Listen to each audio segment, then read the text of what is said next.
Hello, everyone. Welcome, welcome. It's Wednesday, January 3rd, and it's our first Power Playbooks 2024. Many of you know the drill, but if you're new or even if you're not, drop in chat and let us know your name and where you're from as we wait to get started here.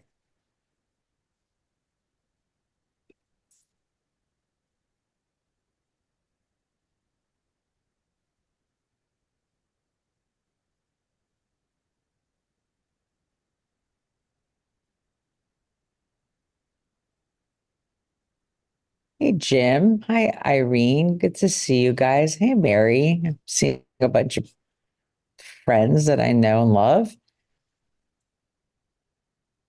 Christina, long time no talk. Hello.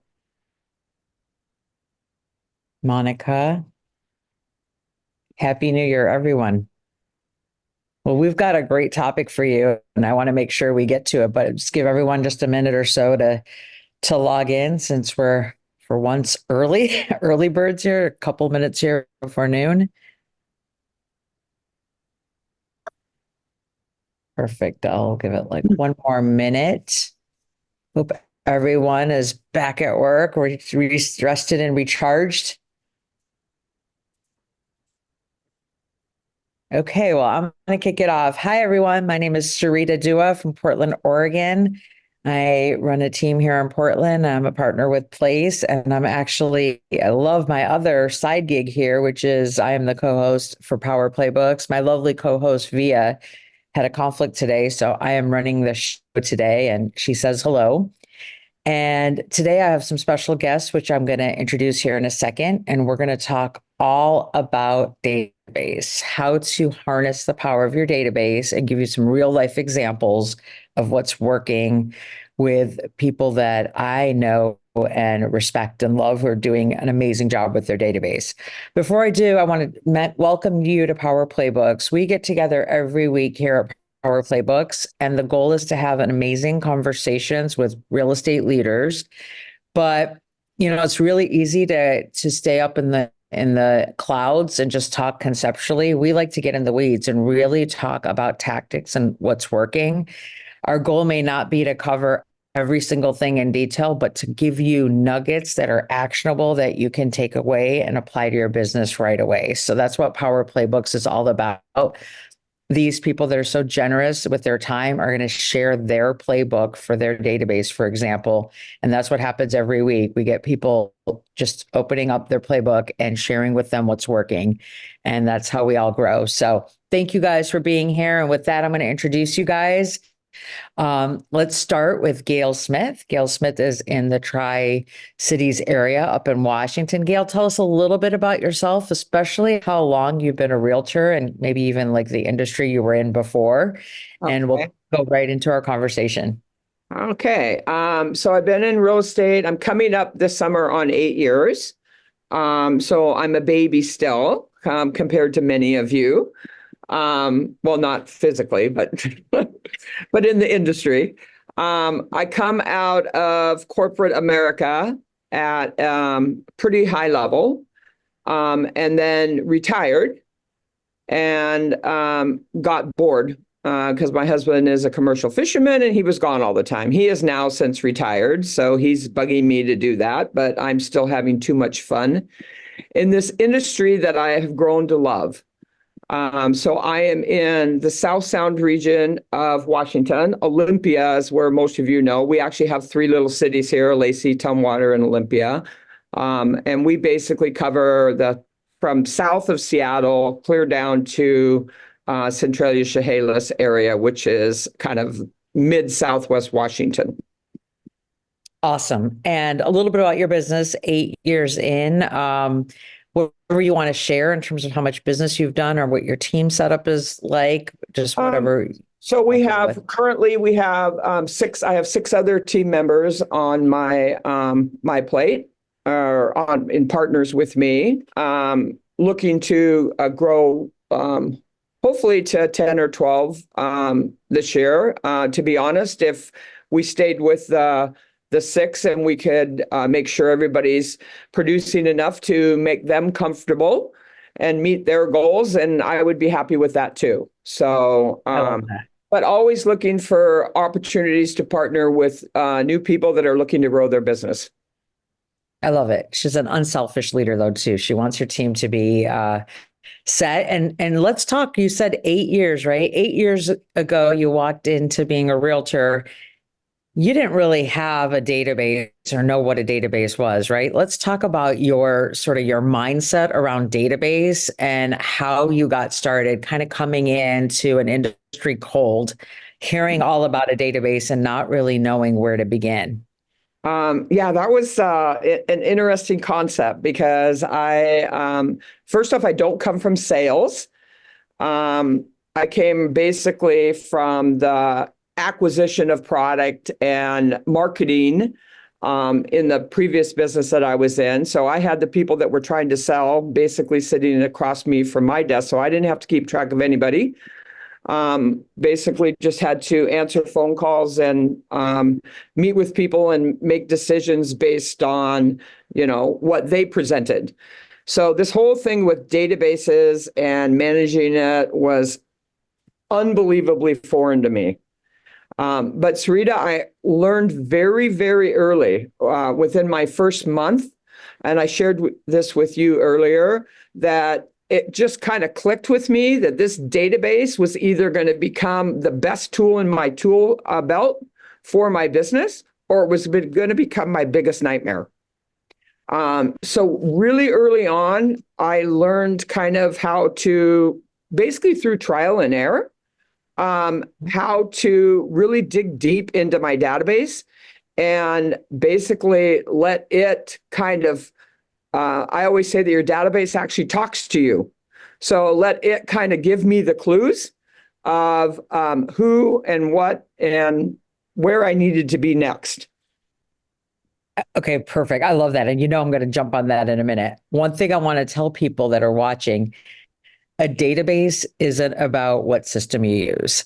A database could be 3x5 cards. It could be a whiteboard. It could be a Excel spreadsheet. There's different lead systems that have a backend CRM. There's lead aggregation tools that don't have IDX. People always ask, what's the best database? Because they think that might be the answer. The tips we're going to talk about really apply conceptually to anything you may be using. And we hope that some of these tools will work if you're a brand new agent starting out in 2024, or you're a veteran that's got maybe a little sloppy and wants to go back and just sort of shore up their skills with regards to discipline, right, with their database. But Gail said something that's really powerful, right, which is, hey, your database actually talks to you.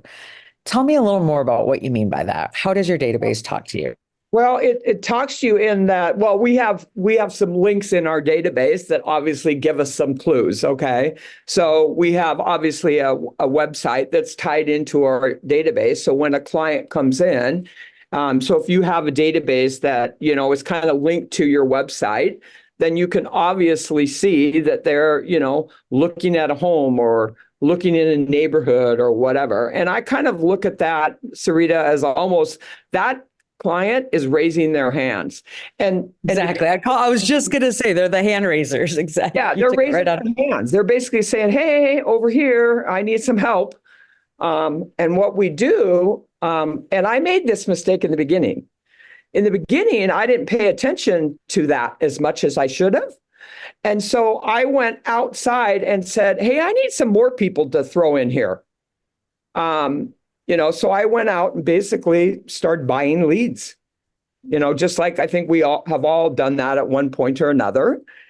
And about 6 months into that, I started really going back through those leads that I had paid, dearly for, and figured out that we hadn't done a very good job of following up on those leads. And the majority of them had transacted business. And unfortunately, it wasn't with us. And so that's the worst call, right? That's the worst feeling. Yeah, and that hurts. That's like a big knife to the, heart if you're not paying attention to. And here's the funny thing. All those leads, they had given us clues. Right. They had raised their hand the first time when they signed up onto my website because I was paying to get leads. So that was their first hand raise. And we didn't pay attention. So it was through that experience, which is now about 6 years ago, actually, that it really made me step back and say, okay, wait a minute. There's a lot going on here inside this database, and we need to be better at paying attention to the clues and following up with the people that are raising their hands, so to speak. I love it. And, I think we all make that error, right? And the phrase I kind of like to use is old leads aren't bad and new leads aren't good. Like what we do is we think something new to our database, we're going to drop everything and call them. And we do that at the beginning and we never follow up, but there's gold in some of the previous conversations. We just tend to prioritize what's new and think that that's better or different. And the truth is, you asked me 2 or 3 years ago if I wanted to move. Perhaps I didn't because I had kids at home or whatever. And you would ask me now, I'm in a different spot, right? And so, but it's that follow-up that you're saying.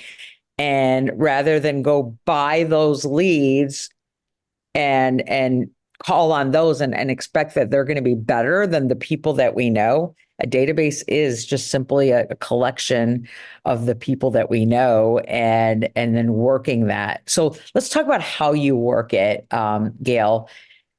And maybe you can frame it as like, again, back to resolutions, right? If I have a database. Let me actually do a side segue. Let's talk about database math for a second.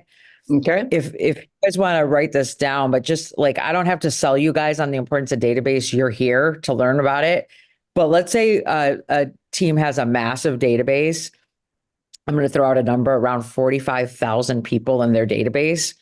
If you do the home ownership rate of how many people in your area actually own, like in our area, it's about 60%, 60 to 62%. You take 45,000 people times 62%, you get roughly 27,000 people that are actually homeowners in your database. And then let's use NAR's simple math, about 10% of the people are moving every year. So if you have 27,000 people and 10%, that's 2,700 deals, 45,000 people, 2,700 deals. Now, the first thing someone might say, Sarita, I don't have 45,000. Well, maybe you have 4,500. That's 277, 270 deals, right? 2,700 divided by 10. That's 270 deals with just 4,500 people. Let's say you have 450. You just started, you're new to town and your people in your neighborhood, your church, and who you went to college with, and it's 450 people. Technically, with this math, there should be 27 deals in there. And I can tell you, do the math any way you want.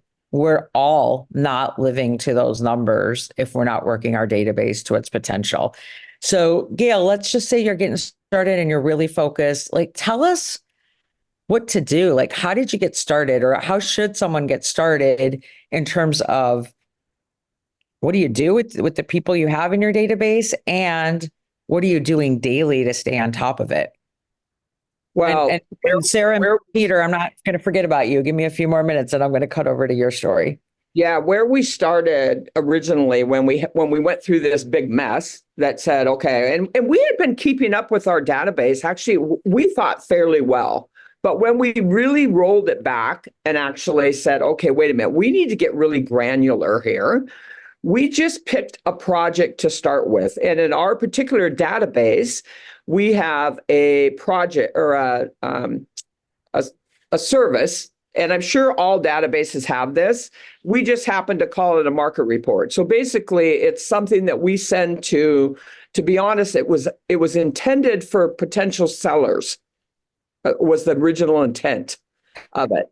And kind of like, what's your home worth, right? Yeah. Right. It's like it's really what's what's happening in your neighborhood. It's different than what your home is worth. Okay. So but I think every database probably has something similar. I don't know enough about different databases to know all the different ones, but I'm sure that they have it. So we actually just chunked down and said, look, we're going to get everybody in our database that we have an email for, we're going to get set up on those items. And we also decided, in our market anyway, that we weren't going to just set up sellers, but we were also going to set up buyers. And the reason we did that, Sarita, is because I happened to notice that the open rate on that particular item versus open rates on listing alerts in our area, in my market, was a higher rate, and our unsubscribe rate was very low. So I just wanted I wanted to drive traffic back to our own database. And that was a way to do it. So we just started there. And we just said, hey, let's get 50 a day set up, or 100 a day set up, or whatever the number was back then, until we were able to go through and get everybody set up on it. Same thing. We did the same thing with buyers with listing alerts.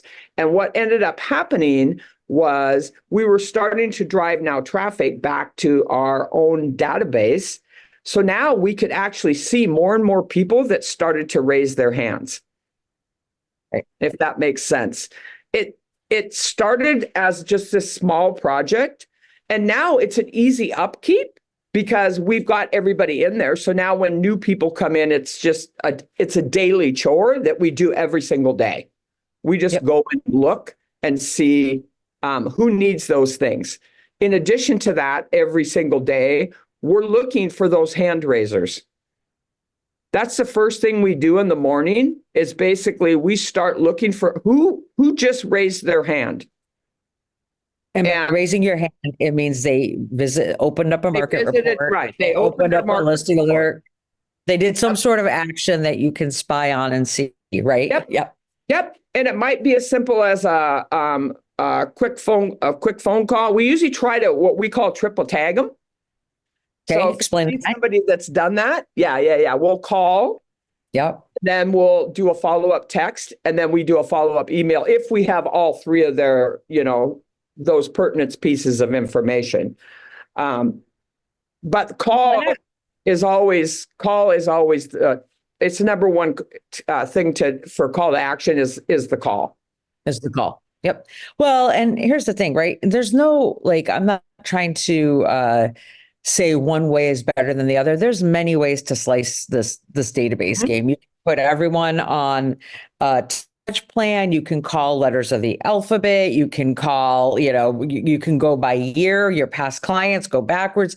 But what you're doing, what I like what you're doing is you're delivering value in terms of information, and then you're reaching out to the people who interacted with that information. So instead of saying, I'm going to call, every 2 letters of the alphabet or whatever, you're calling the people that are visiting or curious about real estate. And maybe they are just curious and they're stalking, or there's an actual need and they're getting educated in where they're at in their buy or sell process. So I love it. Let's switch gears. I'm going to come back to you, Gail, but let's switch gears and introduce Sarah and Peter. Welcome, Sarah and Peter, the Chatel Group. They're based in Atlanta, and I've had the pleasure of getting to know them and also speaking with them in preparation for this call. I know Peter functions as the COO, came from non-real estate. And Sarah, also, you've been in business for 11 years. It's not like you've been doing this forever. And she's so humble in that she's like, sir, I don't even know why we're here. We're not database experts. But one of the things you are doing, and again, we can differ on the expert thing, is you guys have mastered your database with a very low turnover rate. And so we're going to have to define what that means and what your process is. The other thing I want to talk about with Sarah and Peter is the fact that they use their database for multiple things, not only for their client business, but also for agent recruitment and growing their team.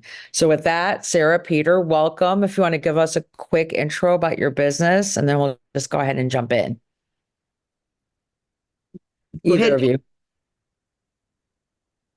Peter, I'll turn it to you. Go ahead and okay, sure. So So Sarah really got started in 2011 and has been doing it a while. I've been in the background in supporting her since that time, but principally full time as the director of operations for our team since October of 2021. I got my license in 2019. I came out of corporate America.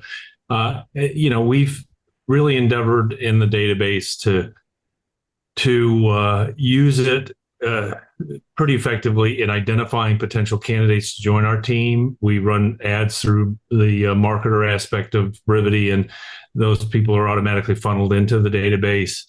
Depending on whether they have a license, and are with a brokerage currently, they become a hot lead for me. If they're studying for the exam, they're a nurture lead, and if they don't have their license yet, then they become a watch, and they go on to auto plans around that. All hot leads I follow up on pretty much immediately with a telephone call to talk to them more and understand where they are in their journey, what their background is, and describe our business and determine whether it's a positive fit. Nobody gets to see Sarah before they talk to me. So You're the gatekeeper. I love it. I'm the gatekeeper. Sarah has the final, say of whether the person qualifies to be on our team. But I try to be the filter and filter out a lot of the people that I don't think would be a good fit or don't have interest in really the type of business we've built. And our business is largely referral, 80%, 15% of our business comes from agent referral across the country. We have a fairly large agent database, about 5,000. We've intentionally built that since we started. And we market to those agents with a monthly newsletter, trying to offer in that newsletter value to them and their businesses. That's really the basic component of our business, is how do we offer value to others? And our experience is when we do that successfully, business naturally results. Yeah. So, I mean, you simplify it by saying we add value, but it's very highly systematized, right? And you're deliberate about the number of people you have, how you're growing that number, and how you're interacting with them, which is the same principles, whether you're in. So the message to the audience is, instead of tuning out, if you don't want to grow your team, the things Peter's talking about that work for agent attraction and recruitment, it's the same thing as client attraction and finding a client, right? It's just having people on the systems, making sure you prioritize them, and then talking to the ones that are furthest along the funnel with regards to taking action. Go ahead, Sarah. I know you were adding and I cut you off. I just wanted to say that I started the agent to agent newsletter before Peter was on the team. We were using a different CRM, and the whole reason to do it was I wanted to come a value. We were trying new things. And so I wanted to tell our agent friends across the country what we were trying, and come from, excuse me, I'm getting over a cold, come from contribution and say, hey, we did this worked. And so we were looking at providing best practices and ideas for other agents. And that really, people really liked it. And so we've gotten positive feedback from our agent to agent emails, which go out from a different database now. Excuse me. And the same with our sphere of influence email that goes out twice a month. And it's typically something of value, very little about real estate. It's what's going on in Atlanta, things to do in Atlanta, what things to do around your house. It's a spring market. So if you want to enhance your curb appeal, we don't make it real estate focused. And obviously there are, at the very end of the newsletter, it talks about sold houses or houses that just came on the market or so forth. And then we did a video, AI video thing. It's called Ask Sarah. So you can ask me a question on this video thing at the bottom of our newsletter, and I'll answer the question for you through the power of AI. So Anyway, love we're it. trying new things and Well, I was just going to say you're experimenting, right? Like you don't have necessarily a formula where like, this is what we do. This is the only thing we do. It's the only thing that works. The reality is you would have never introduced an AI element, several years ago. You're sort of changing with the times, trying different things, coming from value. Clearly, you have everyone on a dedicated touch program between your newsletters, your multiple newsletters, and your calls, and being very aware of your numbers. How often would you say you're touching your clients? Is it like 32 touch, 40? Yeah, we have a 42 touch programming that includes the 24 newsletters, 2 newsletters a month. So yeah, I mean, one of the things we've done, since making the switch to Brivity, which is the current CRM we use, is to activate our database by making sure we are in communication with them every 17 to 21 days, either by a phone call, a text message, a liking of a social media post, a handwritten note, or our newsletter. Has anyone noticed something about Peter? He knows his numbers. I mean, it's the language of numbers and knowing 17 to 21 days we're making some sort of connection with our people. Know your numbers. Peter, while I've got you, can you define what a turnover rate is? I know I alluded to that earlier. Yeah, And why you want it to be low. Well, it's the frequency with which you are basically touching each person, or having a contact with each person in your database. And the reason you want it low is, or reasonably low, is that you want to stay top of mind. You're never sure when people's, life changes, either through marriage, divorce, death, a change of jobs. All kinds of dynamics are taking place with different people. And we know, you said 10% people moving, that's kind of an R static, whether it's one every 7, one every 10 years, but people are moving for different reasons. And so, to stay connected, stay top of mind, it's important to have frequent contact with your database, and turnover rate is a measure of that, frequency of contact. And the month that I saw a sneak peek of the scorecard that the Chatels have, it was like 1.2 or 1.3, meaning they turn over their database very frequently in terms of how often they talk to them. So now, being competitive, I looked at mine. It's in the years. I have so many people in there that I'm not calling, right?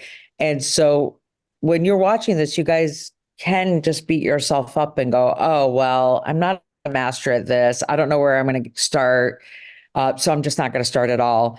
I think like anything, especially at the beginning of the year, is to create a habit. For example, you don't do 10,000 steps or, drink, 8 glasses of water like every day easily. If it's not been a habit, you have to look at your numbers as a baseline and then find a way to make them better. Like the good news for me is I can't get much worse. I'm going to get better. And all I have to do is implement one thing and then one thing again, as opposed to, well, starting tomorrow, I'm going to do all these things.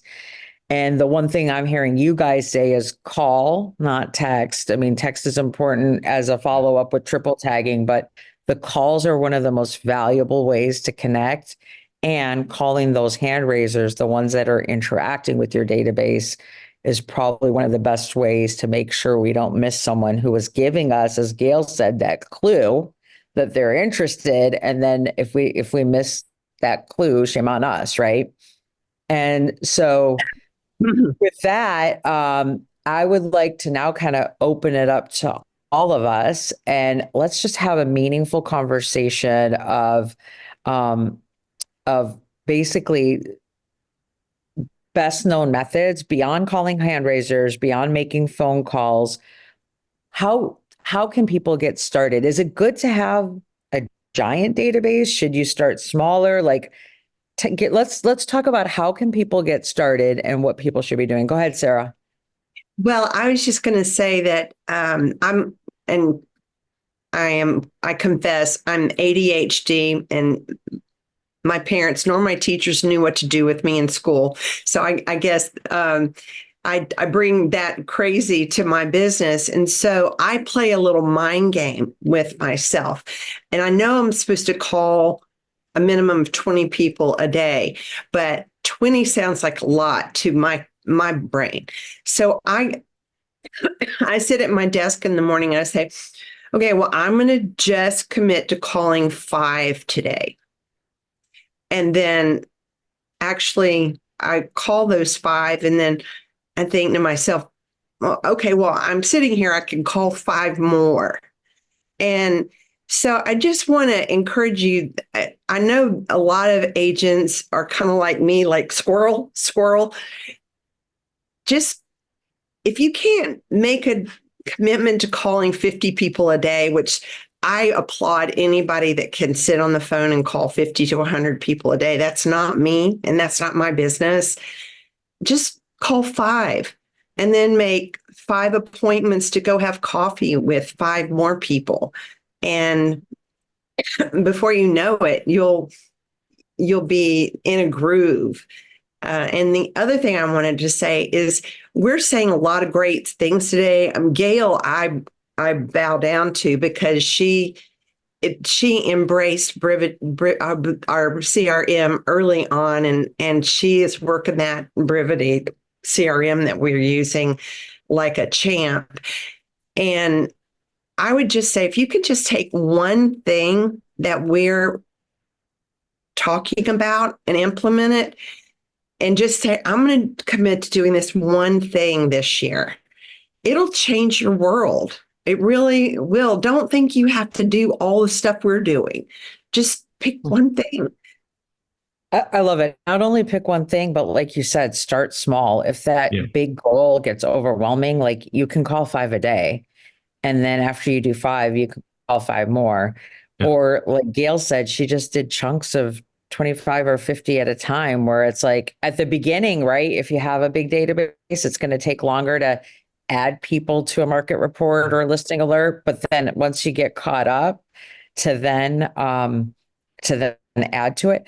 Think about the different databases we have too, as well. Like your phone is a database, right? So to even like think about who's in my phone that's not in my database, and I can just like literally go to add 10 people from my phone, and at the same time do a quick touch where I wish them a happy new year, add them to my database, ask them if they want to be included on things, exciting things we have going this year. Like you can start small and get people in it, but the reality is you then religiously live in one spot, right? That's why we don't want multiple databases. We want everything in one spot so that we can then use that as our mission control for our business, our control panel on everything that's going on.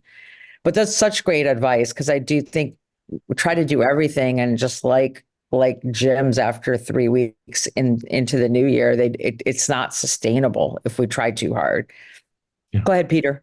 No, I was just going to say also, I think, a big part of our business is engagement in multiple communities that serve as sources to add to our database. I think, one of the challenges, and if you will, to have a successful real estate business is not to just be satisfied with the database you have, but always be looking to grow it through meaningful relationships. The business we built is highly, through referrals.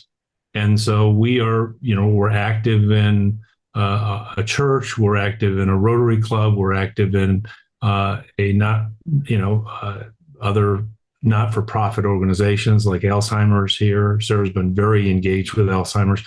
All of these we do with passion for those organizations, but they also serve as a source of additional people for our database that we try to offer value to. And, ultimately, typically business in terms of buying, selling, or investing in real estate may result from that.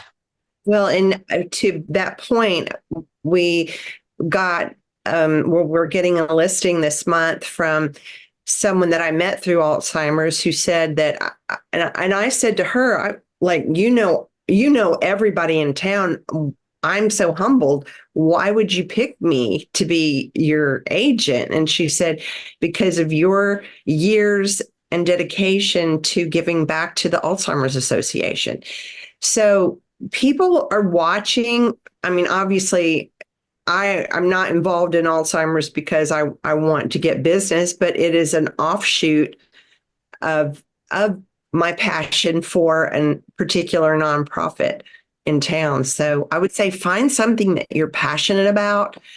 The Cancer Society, there's Atlanta History Center. There's all kinds of kid stuff, UNICEF. Find something you're passionate about and jump in, and you'll meet people that are like-minded. And those people are the ones that are going to want to do business with you because you are also like-minded.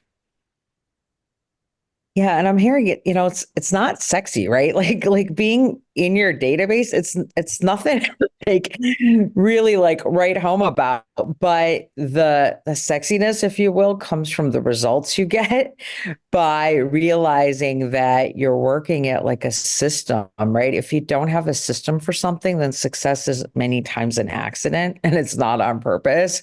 And by making it systematized, you're less likely to have things fall through the cracks, and it's much more predictable. So one of my good friends, Janine, here in Bend, Oregon, I'm in Portland. She asked, "Hey, what do you keep mentioning scorecard? What does that mean?"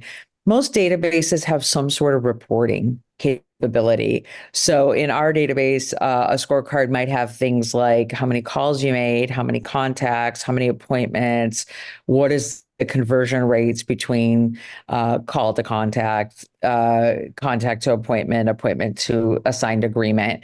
And so it's just a way, in fact, Gail and I were talking about before some of the revisions of the database system got more advanced, right? Like a scorecard wasn't necessarily a scorecard. Like you just have to kind of calculate how you're doing. But the whole point, kind of like, even if we look at, for those of you who have read MREA and looking at the economic model, the whole point for some of these scorecards is to then know to yourself, hey, for every X number of phone calls I make, I'm going to go get a listing. Like I can do the math and have some predictability on how many people I need to talk to in order to go get a piece of business.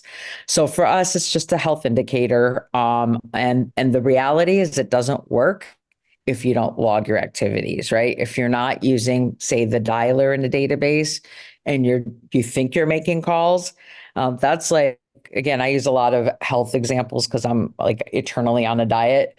That's like saying I am paying attention to what I eat. Meanwhile, I'm downing M&Ms when no one's looking, right? So like that's why something like MyFitnessPal, where I'm tracking everything, gives me the data to know how I'm doing. Very similar analogy. So if you don't log all your activities, you're not going to have meaningful statistics. But that's what we mean by scorecard, is just how many times are you turning over your database? How many calls are you making? And then how do those calls lead to business? Hopefully that answered that. Gail, back to you. Is there anything, I mean, one thing I love about your story is you just didn't know how to spell database when you started. In fact, your son, who actually runs our company's database, he's like one of the lead people with regards to the techie guts of the database. He called you every day to check on you because he knew you were completely out of your comfort zone. Mm-hmm. What advice could you share on what not to do, if you have any what not to do's? And think back on, like, if you were doing things now, what would you have done differently potentially? One thing I would have done different is, you mentioned it earlier, actually, is not get bogged down in worrying so much about more task-oriented things. Okay, so I know in all of our databases, we probably all have the capability to set up tasks for ourselves. And sometimes those become so overwhelming that you either, one, don't do them, so then you've got all this leftover stuff, or two, you're doing them, but they don't really produce any results. So there's a couple things that we do differently now than I did in the very beginning. So in the beginning, for example, anybody that was in my database, in my own particular database, the one that was assigned to me, remember, I started out on Ben's team, actually. So any of my leads that were assigned to me, I had a task for every single one of those. And it was just unsustainable to try to keep up and get any meaningful, really result out of becoming this task. Or, I mean, I felt like like the hamster on the wheel. Yeah, I was not getting it. I was a mouse running around through this wheel doing all these tasks. So now, basically, we only set tasks for people that we know that we've made a promise that we're going to follow up with them. Okay. And those types of people in our system are categorized a certain way based on because of conversations that we've had with them, when they're going to maybe transact business. And we use those tools to then say, okay, this person is going to be, looking to buy in the next week, 2 weeks, 3 weeks, 4 weeks, a month. I need to probably be checking in with this person once a week or whatever. So we use the task to kind of keep ourselves on track, to make sure that if we've promised somebody, if I promise Sarah, hey, Sarah, I will give you a call right after the first of the year, then I'm going to set that as a high priority task because I promised Sarah that I would call her right after the first of the year, that kind of stuff. So the other stuff, we work on a cadence. And we look at who's raising their hand and things like that. Sphere, for example, we work on a cadence system. And I don't care if Sarah on my team works her sphere in the same cadence that Brendan does. All I care is that they get through and have some contacts with their sphere on a normal basis. But one of the things, I want to go back to the database turnover rate.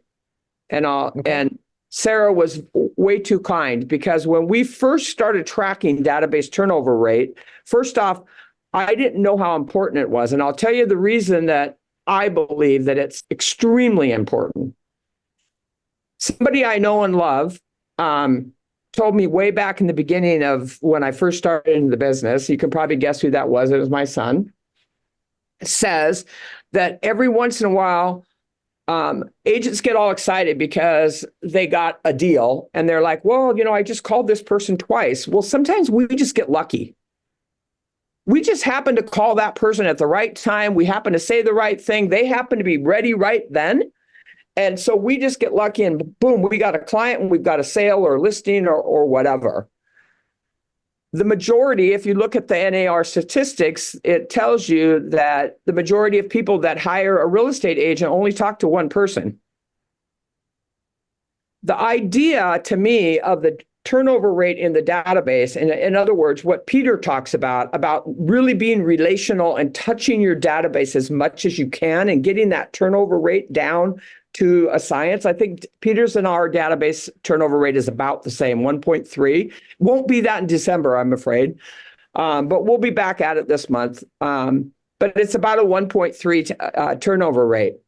The reason I believe that is so extremely important is because the more we show up to our clients, the more they're going to remember us when they need us. So if we've been showing up to our clients on a daily basis, and it doesn't even have to be real estate related, it'd be like Sarah said, it's not all real estate related. Sometimes it's just, hey, how are you doing? Just checking in to see how the family's doing. I know Joey's got baseball coming up. We're going to be rooting for him from afar or whatever, just a check-in. Sometimes it's real estate related, sometimes it's not. But the more you do that, the higher likelihood that you're going to quote unquote get lucky. You hear about people all the time getting lucky. I believe they're lucky because they did the work that made them lucky. Right. And they're also unlucky, and they don't talk about when they're unlucky because they don't many times know about it. Well, Exactly. my favorite quote that has been my life quote for 30 years is chance favors the prepared mind. Yep. Yep. Louis Very Pasteur good. said that. So it's my favorite quote. And chance has a better opportunity if you've done the work. Yeah, the harder I work, the luckier I get. That's why the same, yeah, same. So let's say it takes 10 months to call through your entire database. To Gail's point, you're only talking to one person. You're only talking to them like once a year, basically. That's not enough. So how do you reduce your turnover rate? You make more calls yourself, or you get more people to call. And then the other way, which is not necessarily the best way, is you reduce the number of people you have, right? These are the ways you can have a better turnover rate. When we say reduce, it's like, okay, make sure that you're eliminating the garbage when, because one of the mistakes, we're talking about mistakes, one of the mistakes I made is I had a lot of junk in my database. I put everyone on a listing alert, and now I piss people off sometimes too. And if I could do it again, I'd probably go in smaller chunks. But now that I can't, I'm just calling them all and unsubscribing the people that don't want to be part of it and making sure that like we just get through it. Right. So there are things you can do. Like if I could do it again, I think I would be more deliberate in growing it slower and then just sort of in smaller batches. But we are where we are. And that doesn't mean, well, I'm going to delete them all and start over. It's like, nope, you just take it where you're at. And guess what? I never have a shortage of people to call because like if nothing else, I'm checking in with them to see if they still want to be in a relationship and how I can help them. And we just keep going. But most people who have a high turnover, a high, like uh, they're not making enough calls. They don't have a lead problem, like Gail was saying. They have a people problem. They hadn't hired because they were coming from scarcity, but then realized their database is big enough to support more and more agents because there's no way they can get through supporting and connecting with the people that they have. Yeah. So cool. I want to add something too to people that have a lot of people in their database and they're continuing to buy leads. I referenced this earlier in 2018 when we bought too many leads and we weren't converting, and how that kind of like so I pulled back, and we just decided to really work our database, and then I restarted buying leads again in around COVID time. So right around 2020, I once again, we got too overwhelmed because they were probably coming in too quickly and we weren't properly working them. And it was about the time that we had a lot of statistics. One of the good things that my son does is he's very good with database and the statistical, just the whole statistical part of it. Like, how many calls you need to make to get a client and how often you need to talk to them. And they've got enough data that the bigger we get, actually, the more data we get. And one of the pieces of advice that I took is, hey, you've got all these potential buyers or sellers, both really, in your database right now. Why are you adding to it? And so a year and a half ago, I have not bought a lead in a year and a half. Well, I take that back. I do some targeted marketing Facebook ads for specific listings. Okay. But I'm not out generically buying leads anymore. That's still, I view that as property promotion as opposed to getting. I do property promotion ones, but other than that, I am not out buying leads, and I'm not buying leads because I know that our database contains enough business for us currently right now with the amount of agents that I have to support their goals. We just got to find them. Yeah. And we had this conversation about 6 months ago when the market really started to turn. It kind of turned about a year ago, but 6 months ago, it really started to, kind of had a little mini back here. And then in our market anyway, it kind of about 6 months ago. And I told them that we need to become hunters again. We spent the last 2-3 years I think in this industry, I happened to hit it like right before that happened and then was at that top, So, but I remember when I first came in, you had to be a hunter. Unfortunately, what happened in 2020, 2021, and part of 22 is we became gatherers. Yeah, we became order takers. Yeah. Right. I mean, we just Author became writers. gatherers. And so now it's our job to hunt. And whoever we're hunting for, they're sitting in our database right now. Now we're just about at the point with our metrics where we're probably going to start buying some additional leads again. But to me, it's a waste of money that a lot of people make the mistake of when they have a database and they just continue to add to it, but they're not converting what they have in there. And it's an unnecessary expense that I believe most teams and or single agents could avoid if they properly work their database. Sounds great. Peter, do you want to add to that? Yeah, I was just thinking, if someone were to ask me, they're getting started or they're about to, make use of a CRM, what would be the first thing to do? I would say, you want to leverage technology in a way that will prompt you to have, 24 to 36, connections with your database over the course of a year or more.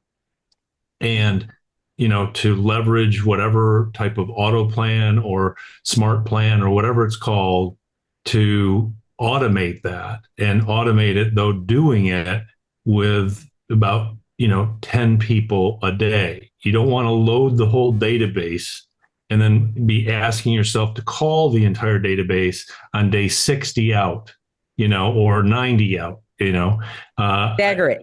Yeah. I mean, you want to stagger it 10 a day, so that you're not, killing, you're setting yourself up for a predicted failure.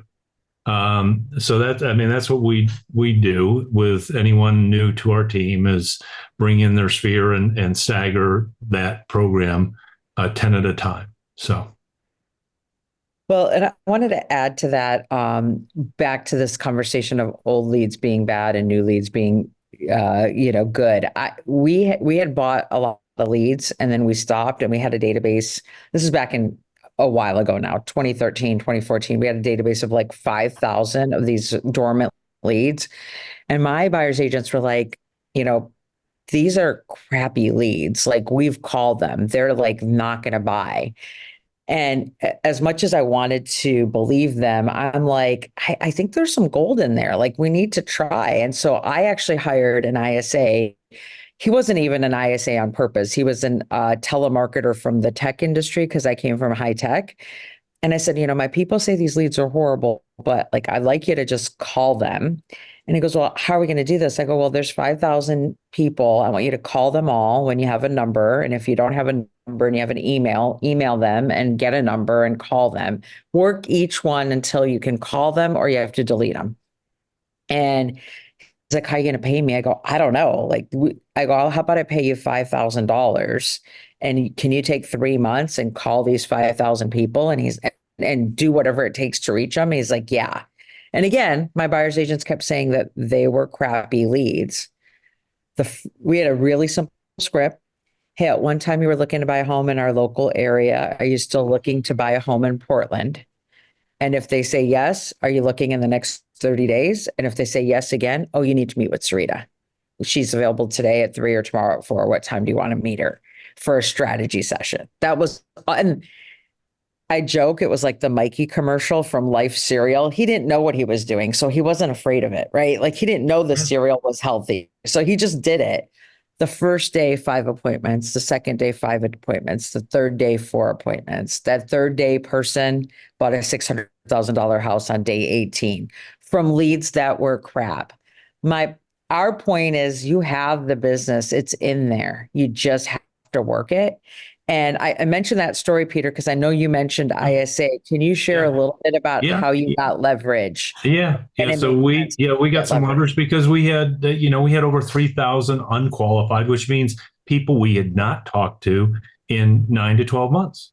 And we had over 3,000. So we have hired an ISA to help us get through that and to qualify people and either they're, somebody that we're watching, they're going to buy 12 or more months from now, or they're warm, they're going to be 3 to 12 months, or they're hot, they're going to buy in the next 3 months or sell. That's critical. And yes, we've turned up some opportunities through that. We've also cleaned out the database of people who had no interest and wanted to be removed, which is a good thing too. Right. So yes, and it's critical. Preserve your time. We've used a pretty simple script as well. Try to keep it simple and straightforward. So, So Kelly's asking, is your person local or remote? Are they virtual? Yeah, our virtual assistant is located in the Philippines. She's one of two people we've hired as a virtual assistant located in the Philippines. We also have a virtual assistant here two in Georgia, actually. One who's our transaction coordinator and one who's our listing marketing specialist. So, can you share your script real quick, Peter? If I'm putting you on the spot, we can also follow up.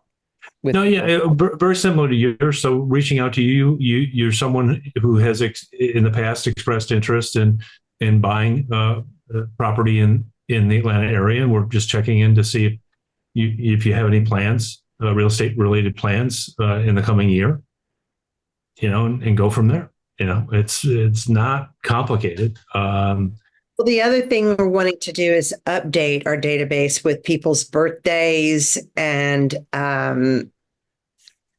making sure that their current phone number is accurate, their current email, and so forth. So she's family members. Yep.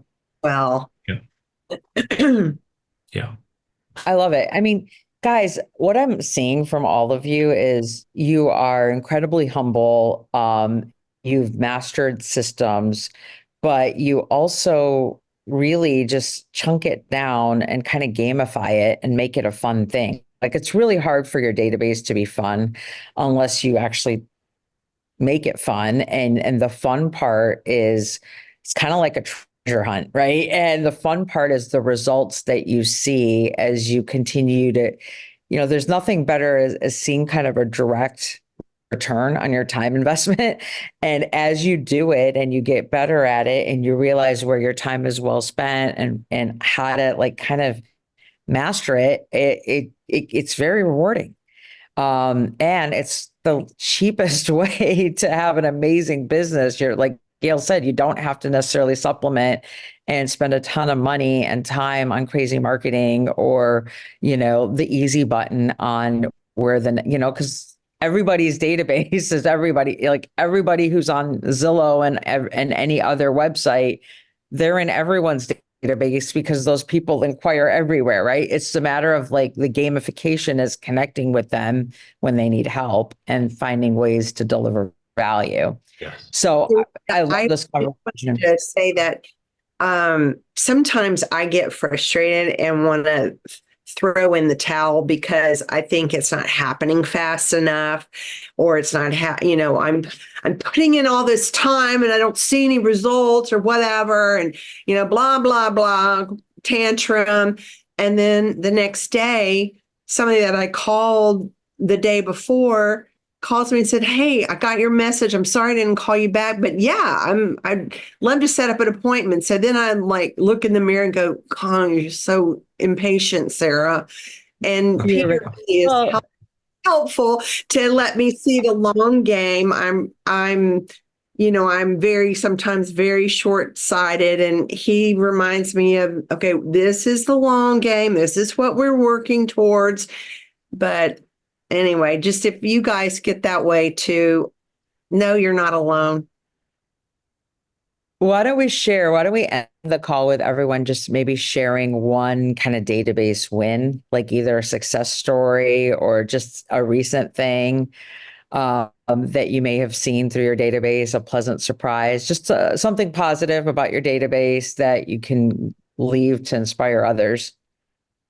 Well, I was surprised by a phone call last fall from someone in our church that I'd never met before. And she had been put on, just a monthly newsletter kind of thing. And she called me and I knew the name from our church, but I'd never met her. And she said, "Oh, I've just been kind of watching you from afar and getting your things, and we're ready to list our house." And it was 1.5 million. That's wonderful. Plus, she bought a condo for 450. Yeah. Then so it was but I had never pursued her. I'd never called her. I didn't even know her. She was just in the background getting our stuff. And so that was pretty cool. Well, for me, Sarita, very recently, I mean, I've had 3 conversations with agents, recruits this past week who posted for jobs that have their license. 3, I think, very, very good possible additions to our team. And so, look, I've got 2 of them coming to the partner call on Friday, and I'll be following up with them. And I'm hopeful that they will want to meet with Sarah next week. I think they are strong potential new team members for our team, like-minded, and I think would do well with us. And so I'm encouraged by that. And, it's not every week is like that, but again, it's, the consistency of just seeing what's coming in through our Brivity ads, and we're seeing results. So you have a system, and the system's working. Yeah. How about you, Gail? I think probably the most recent one was kind of an interesting one, just because it just goes to prove, like, don't count anybody out. It was a family that had actually moved here. They luckily moved here right before the craziness of the market. I think we bought their house in like 2020.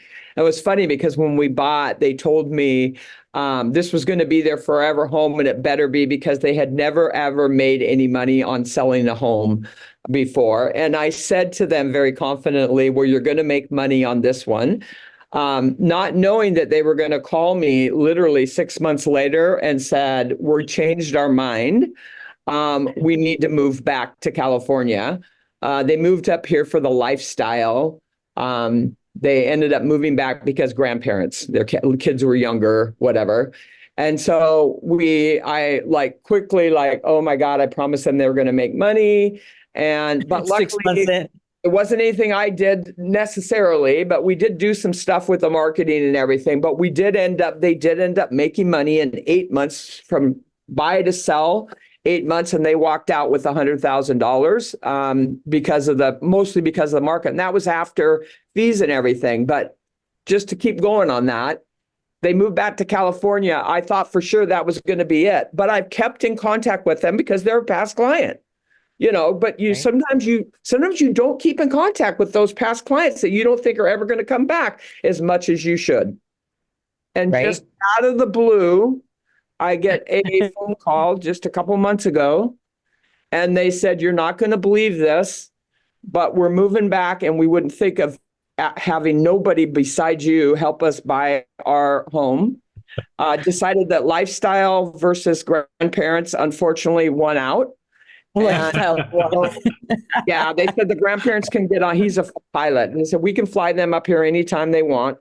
What happens is they're going to move, and then they're going to move back to California. Yeah. This is going to be a great yo-yo for you. So anyway, we just last month we just closed on a $1.5 million house, and it was because I kept in contact with them. I have no doubt if I hadn't kept in contact with them, there was probably very little chance I would have gotten that deal. So I love it. I'm going to share my last one too, which is I am not as good as these guys with regards to calling. Like, I do just get lucky sometimes, and that's it, because you guys are inspiring me to be way more systematized, and it is one of my goals this year. But my client Ellen, I sold her house $800,000. I shared the story with them, and she started looking at homes back to the market reports for $200,000, like 1 month after we sold. And I just pretended that I was thinking of her and called her, and I said, "Hey, I miss talking to you. We talked every day when you were selling. How are you? I just drove by your house and made me think of you." No, I thought of her because she showed up on my database.